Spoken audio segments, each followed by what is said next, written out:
Aujourd'hui, je vous propose de réaliser quelques items pour votre jeu. Nous ferons des rubis, une clé de coffre, un os, une bombe et une potion de vie. Nous les utiliserons plus tard pour faire notre jeu 2D. Commençons par la réalisation d'un rubis. Chaque objet tient dans une case de 16 x 16 pixels.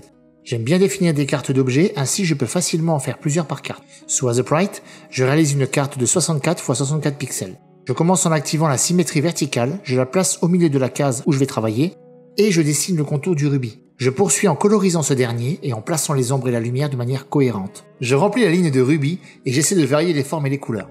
Toujours en gardant à l'esprit la provenance de la source lumineuse. Si une couleur vous paraît terne, changez-la. Je peux changer la taille des pierres précieuses, faire des opales, des quartz, etc.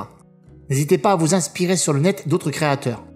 Allez, un dernier rubis pour la route, puis je passerai à un autre objet. En tout cas, prenez votre temps pour bien assimiler les techniques, car il ne faut jamais bâcler une étape au profit d'une autre, sous peine de rater votre pixel art.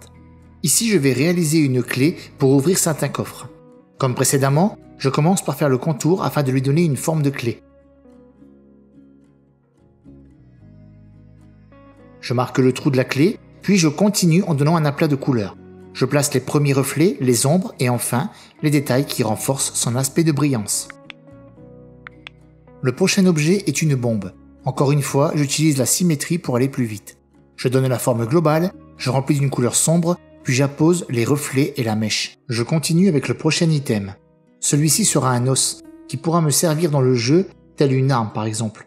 Je pars du contour que je viens remplir de blanc, et je place une ombre légèrement grisée pour le contraster et lui donner du volume. Le dernier objet pour la vidéo sera une potion de soin.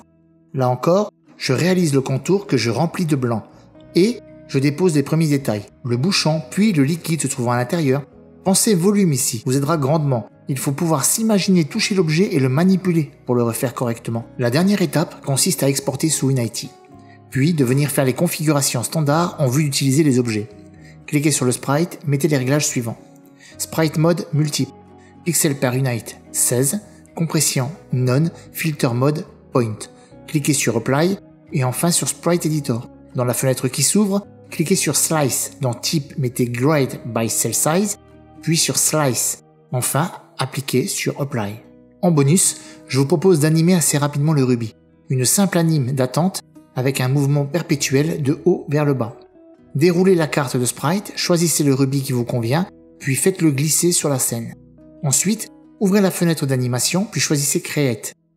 Enregistrez l'animation dans un répertoire. Moi, pour le tuto, j'ai choisi un répertoire rubis. Nommez votre animation, puis enregistrez-la. Définissez un nombre d'images, 6 frames pour ma part. Activez le bouton rouge pour enregistrer l'animation. Glissez-déposez le sprite correspondant au rubis sur la première frame, puis copiez-coller sur la dernière frame. En pixel art, la première et la dernière image doivent être identiques. Placez-vous sur la deuxième image, puis montez le rubis sur l'axe Y. Entrez des valeurs entières pour éviter de vous perdre les pédales par la suite. Allez en frame 4, puis montez encore le rubis. En dernière image, normalement, vous devriez avoir la première image clé de copier. Appuyez sur le bouton rouge pour le désactiver, puis testez votre animation.